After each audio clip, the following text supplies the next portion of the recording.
सच्ची भक्ति की कहानी। एक समय की बात है, भारत के एक छोटे से गांव में एक साधु बाबा रहते थे। उनके नाम थे बाबा रामानंद। बाबा बहुत साधारण जीवन व्यतीत करते थे और गांव के लोग उन्हें बहुत मानते थे। वे अक्सर अपने आसपास के लोगों को भक्ति, सेवा और सच्चाई का पाठ पढ़ाते थे। गांव में एक गरीब किसान था जिसका नाम था हरिदास। हरिदास का जीवन कठिनाइयों से भरा हुआ था।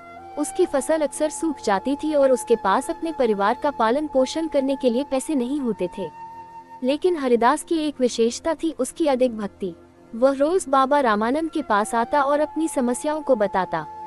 बाबा हरिदास को हमेशा हिम्मत देते थे और कहते थे, हरिदास, सच्ची भक्ति में विश्वास रखो, भगवान तुम्हारी मदद करेंगे। एक दिन हरिदास ने सोचा कि उसे अपने दुखों से मुक्ति पाने के लिए कुछ करना चाहिए।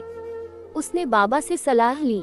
बाबा ने उसे कहा, तुम्हें अपने काम में ईमानदारी से मेहनत करनी होगी, साथ ही भगवान की भक्ति करना नहीं छोड़ना चाहिए।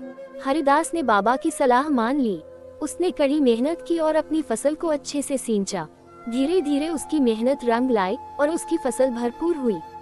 हरिदास ने अपने गांव में सब्जियां बेचना शुरू किया और उसकी स्थिति धीरे धीरे सुधरने लगी। हरिदास ने अपनी सफलता का श्रेय हमेशा बाबा और भगवान को दिया। वह अपनी भक्ति में कभी कमी नहीं करता था। उसकी भक्ति ने उसे न केवल धन धान्य दिया, बल्कि एक अच्छी पहचान भी बनाई। गांव के लोग हरिदास की कहानी सुनकर प्रेरित होते थे और उसकी भक्ति की प्रशंसा करते थे। हरिदास ने अपनी भक्ति के जरिए ये साबित कर दिया कि सच्ची भक्ति हर समस्या का समाधान कर सकती है। इस तरह हरिदास की कहानी यह सिखाती है कि यदि हम सच्ची भक्ति और मेहनत के साथ आगे बढ़ें, तो भगवान हमेशा हमारी मदद करेंगे। भक्ति के मार्ग पर चलकर हम अपने जीवन में सुख और समृद्धि प्राप्त कर सकते हैं। निष्कर्ष, सच्ची भक्ति, मेहनत और विश्वास के साथ जीवन में हर कठिनाई को पार किया जा सकता है।